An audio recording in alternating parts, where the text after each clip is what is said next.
여러분, 최근 들어 우리들에게 이제 가장 두려운 단어가 무엇이냐라고 하면 아마 바이러스라는 단어가 떠오를 것입니다. 여러분, 코로나라는 바이러스로 우리는 이전에 경험하지 못했던 일상들을 보냈었습니다. 여러분, 이 바이러스는 독을 의미하는 라틴어 비루스에서 유래되었습니다. 이 바이러스는 아주 작은 크기의 감염성 입자로서 너무 작아서 전자현미경을 통해서만 그 모습을 확인할 수 있습니다. 그런데 이 바이러스는 스스로 살아갈 수가 없습니다. 바이러스는 반드시 다른 생명체에 들어가야만 살 수 있습니다. 그래서 결국에는 자신이 살고 있는 그 생명을 위험하게 만들게 됩니다. 여러분, 이러한 면에서 보면 이 바이러스와 이 죄는 공통점이 있는 것 같습니다. 두 가지 모두 눈에 보이지 않게 시작됩니다. 그러나 그 결과는 너무나도 파괴적입니다. 스스로 생존할 수 없기에 끝까지 그 다른 생명체를 무너뜨리게 됩니다. 바이러스는 생명을 파괴하고 죄는 우리의 육체와 우리의 영혼을 모두 망하게 만듭니다. 여러분, 기독교 역사에서 보면 7가지 치명적인 죽음에 이르게 하는 죄의 목록들이 전해져 옵니다. 첫 번째는 교만, 두 번째 시기, 세 번째 분노, 네 번째는 나태, 다섯 번째는 탐욕, 여섯 번째는 탐식, 일곱 번째는 정욕입니다. 여러분, 이 7가지를 가리켜서 기독교 역사에서는 7가지 가장 커다란 죄악이다라고 말합니다. 그 중에 오늘 저는 이 교만의 죄에 대해서 함께 나누려고 합니다. 여러분, 이 교만은 모든 죄악의 뿌리다라고 말할 수 있습니다. 토마스 아퀴나스라는 한 사람은 이 교만을 가리켜서 교만은 모든 죄악의 어머니다라고 말했습니다. 모든 죄악이 이 교만에서 시작된다라고 말하는 것입니다. 여러분, 오늘 본문은 이 바리새인과 세리 이 두 사람이 성전으로 올라가서 기도하는 모습, 그 모습을 비유에 대한 이야기가 나옵니다. 예수님은 바로 이 비유를 통해서 교만이 무엇인지 우리에게 설명해 주고 우리에게 말씀해 주십니다. 여러분, 교만에 대해서 우리는 3가지로 말할 수 있습니다. 먼저 9절에 또 자기를 의롭다고 믿고 다른 사람을 멸시하는 자들에게 이 비유로 말씀하시되라고 말합니다. 이 비유를 말씀하신 대상은 자기를 의롭다고 믿고 다른 사람을 멸시하는 자들이었습니다. 이들이 바로 바리새인들입니다. 여러분, 그들은 자기를 의롭다고 믿고 다른 사람들을 멸시하였습니다. 자기를 의롭다고 믿고 자기를 존중하며 소중히 여긴다는 그 자체만으로는 우리는 나쁘다라고 말할 수 없습니다. 오히려 우리 인간들에게 자신을 존중히 여기고 자신을 사랑하는 것은 반드시 필요합니다. 그러나 자신만을 사랑하는 것은 죄가 됩니다. 여러분, 여기서부터 문제가 발생되게 됩니다. 자신만을 사랑하기에 자신을 절대화시킵니다. 모든 기준을 자신으로부터 시작됩니다. 여러분, 본문에 나타난 이 바리새인들은 자기를 의롭다고 믿고 다른 사람들을 멸시하였습니다. 자신을 소중히 여긴 나머지 자신의 이기심을 정당화시키기 위해서 다른 사람들을 인정하지 않는다면 그것은 이미 자존감의 영역에서 벗어난 범죄의 영역에 속하게 된다는 것입니다. 그래서 누군가는 이 교만을 자기 자신만이 즐길 수 있는 병이다라고 설명합니다. 여러분, 여기서 더 나가게 되면 자신을 절대화하게 됩니다. 여러분, 사탄은 에덴 동산에 있는 하와에게 찾아와서 어떤 유혹을 던지게 됩니까? 창세기 3장 5절에 너희가 그것을 먹는 날에는 너희 눈이 밝아 하나님같이 되어라고 하며 유혹합니다. 너가 하나님같이 된다. 너가 절대다가 될 수 있다라고 유혹합니다. 여러분, 우리가 우리 자신을 절대화시키게 될 때 혹은 자기 주장을 절대화시키게 시작할 때 교만이라는 질병이 우리에게 찾아오게 됩니다. 그리고 여러분, 11절에 바리새인은 서서 따로 기도하여 이르되 하나님이여, 나는 다른 사람들 곧 토색, 불의, 간음하는 자들과 같지 아니하고 이 세리와도 같지 아니함을 감사하나이다 라고 고백합니다. 여러분, 바리새인이 기도할 때 그 기도하던 위치를 우리가 보게 되면 세리들과도 따로 자기가 기도하는 자리조차도 구별해서 기도한다는 것을 우리는 볼 수 있습니다. 그리고 여러분, 11절에 보면 2번씩 반복되어 등장하는 이 같지 아니하고 라는 단어가 있습니다. 나는 다른 사람과 토색, 불의, 가늠하는 자들과 나는 같지 않습니다. 나는 다릅니다. 나는 세리와도 같지 않습니다. 나는 다릅니다. 라고 계속해서 강조합니다. 여러분, 아마 이 바리새인들은 이 세리와 세리들을 자기가 봤을 때 도저히 그들은 우리와 같이 할 수 없는 사람이다 라고 생각했을 것입니다. 그러나 그 밑바탕에 숨어 있는 것이 바로 교만의 뿌리라는 것입니다. 여러분, 우리는 이웃들과 지나치게 선택적으로만 교제의 폭을 좁히는 것을 우리는 조심할 필요가 있습니다. 나는 저런 사람들과 교제하지 않고 만나지 않겠다라고 선언하는 사람들의 그 마음과 의식의 밑바탕에 보면은 숨겨진 본인만의 우월감이 있다는 것을 우리는 발견할 수 있습니다. 여러분, 그것 또한 교만입니다. 남의 눈에 티는 보지 못하면서 남의 눈에 티만 보면서 자기 눈에 들보를 보지 못하는 것, 그게 교만일 수 있습니다. 여러분, 이런 교만한 사람들의 공통점은 벽을 쌓아 놓는다는 것입니다.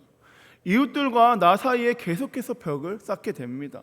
파벌의 벽, 단절의 벽을 계속해서 이웃과 관계 가운데 계속해서 쌓아 올라갑니다. 반면 여러분, 겸손한 사람들은 이웃과 나 사이에 다리를 놓게 되는 사람들입니다. 오늘날 여러분, 우리에게 필요한 사람이 있다면 바로 이 다리를 놓는 사람이라고 저는 생각합니다. 여러분, 예수님도 죄인된 우리로 인하여서 하나님과 관계가 끊겨져 있던 우리에게 다리를 놓아 주셨듯이 우리도 그 다리를 놓는 사람이 되어야 할 줄 믿습니다. 여러분, 이 교만은 이웃과 나 사이에 벽을 쌓는 것, 이웃과 나 사이에 단절시키게 되는 죄악이라는 것입니다. 바라기는 나를 절대화시키는 이 교만함과 우월감을 버리고 겸손함으로 나아가길 소망합니다. 또한 그 하나님께로 나아가는 그 복음의 다리를 놓는 저와 여러분, 우리 한성 공동체 되어 하나님과 예수님 가운데 거함으로 말미암아 그 참된 복음을 문 영혼들에게 나타내는 저와 여러분 모두가 되길 소망합니다. 여러분, 다음으로 이 12절을 보시면 나는 일해에 2번씩 금식하고 또 소득의 11조를 드리나이다 하고 말합니다. 여러분, 여기서 강조되는 단어는 바로 나는입니다. 나는. 원문에서는 이 나는이라는 단어가 오늘 본문보다 더욱더 많이 계속적으로 나오게 됩니다.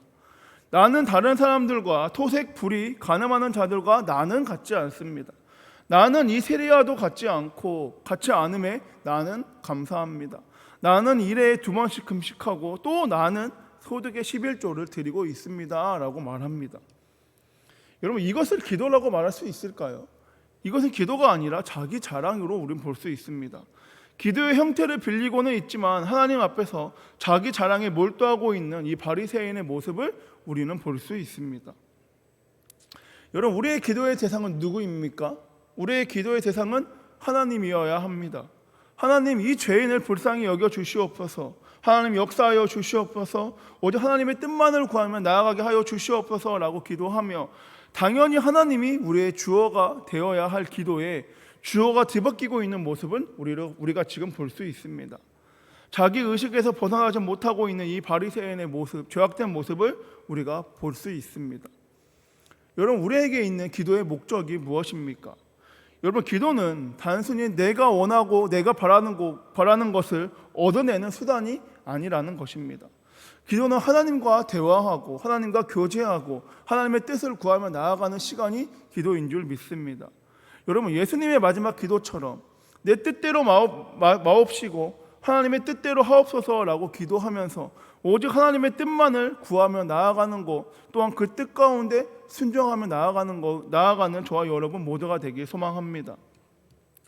여러분, 그래서 어떤 사람은 기도하면 변하고 그 삶이 변화가 나타나는 것을 우리 눈으로도 볼 수 있습니다.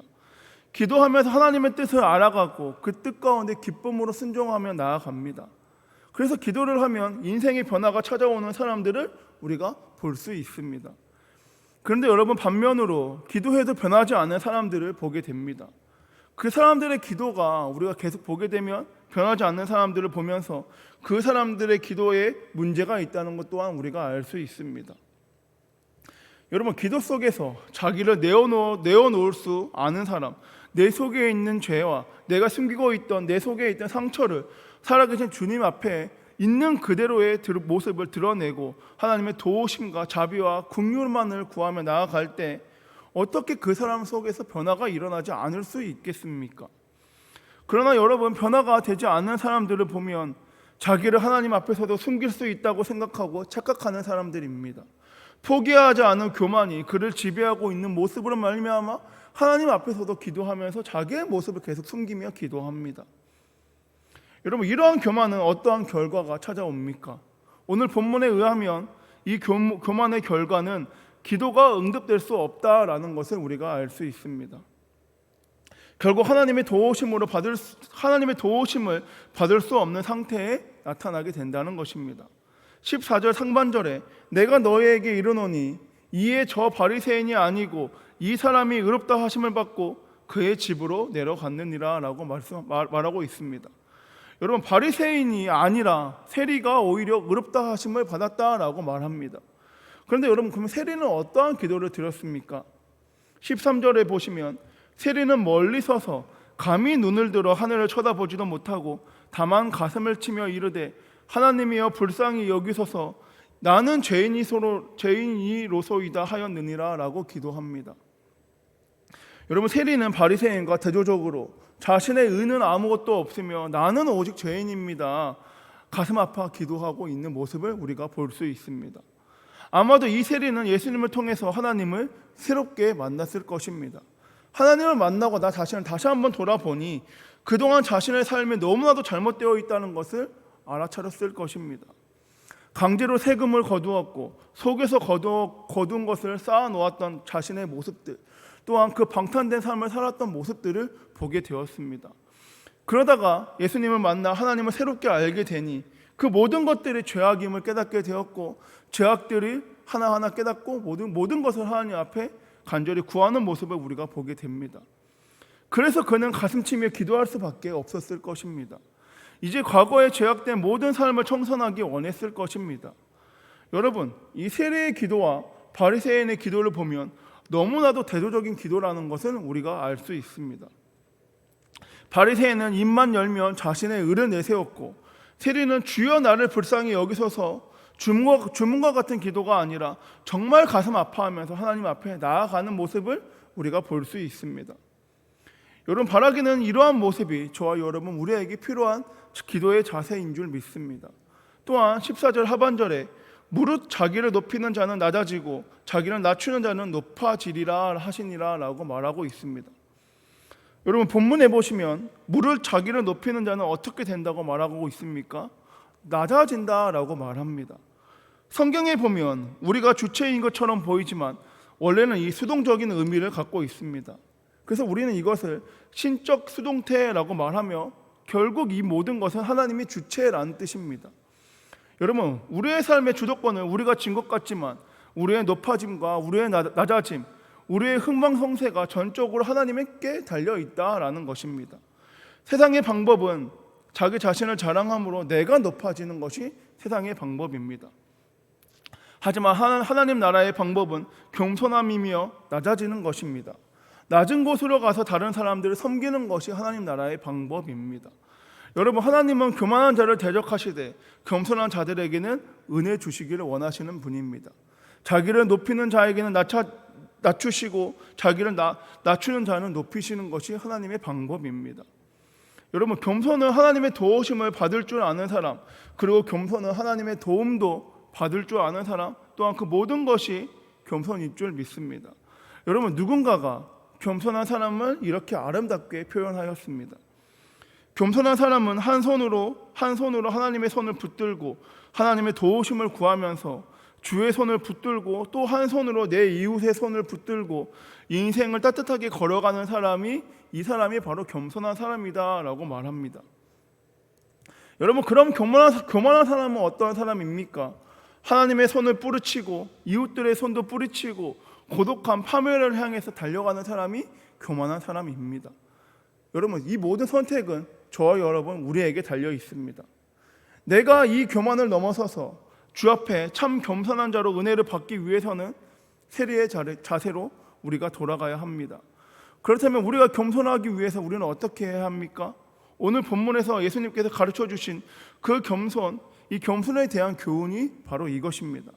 여러분, 겸손은 우리가 하나님 앞에 있다는 사실을 알아갈 때에만 가능하다는 것입니다. 바리새인은 다른 사람들을 돌려보면서 그들과 자신을 비교하였습니다. 그는 토색 불이 간음을 행하는 자, 더러운 세리를 바라보면서 자신이 더 우월하다고 생각하며 그것을 확인하고 그는 자기의 삶을 만족하였습니다. 그러나 세리는 자신이 누구 앞에 서 있는지를 분명하게 알았습니다. 바리새인은 사람들 앞에 서 있는 자신만 바라봤지만 세리는 하나님 앞에 있는 자기 자신을 바라봤습니다. 여러분, 우리가 누구 앞에 있는지를 제대로 알아야 합니다. 우리가 하나님 앞에 있다는 것을 기억하고 그분이 어떤 분인지를 우리가 생각하게 된다면 우리는 겸손해질 수밖에 없습니다. 어떻게 감히 누가 하나님 앞에서 자기 자신을 자랑하며 교만할 수 있겠습니까? 여러분, 라틴어로 코람 데오라는 말의 코람은 뭐뭐 앞에서라는 뜻이고 데오는 하나님 신이라는 뜻으로 하나님 앞에서라는 의미로 하나님을 의식하며 바르고 진실되게 그분의 영광을 위해서 살겠다라는 의미를 갖고 있습니다. 여러분, 우리는 거룩하고 전지전능하며 우리의 삶을 주관하시는 하나님 앞에 서 있습니다. 우리가 그 하나님 앞에 있음을 우리는 늘 기억하며 감사함으로 나아가야 합니다.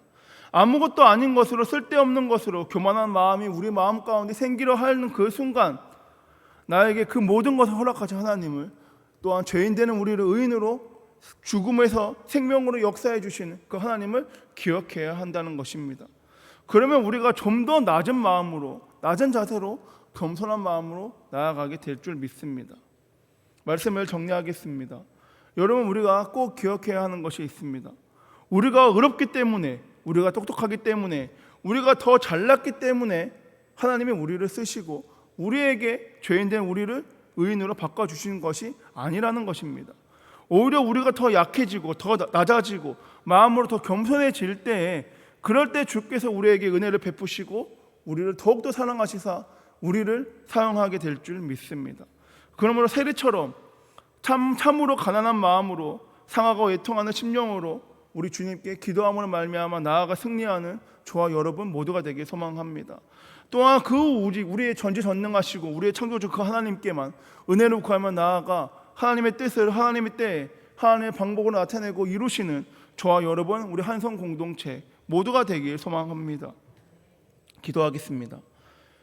사랑이 많으신 주님, 감사합니다. 죄인된 우리를 아낌없이 사랑해 주시고 값없이 의인으로 생명으로 인도해 주신 하나님, 또한 예수님의 십자가의 보혈로 말미암아 우리를 살려주신 그 예수님께 늘 감사함으로 나아가게 하여 주시옵소서.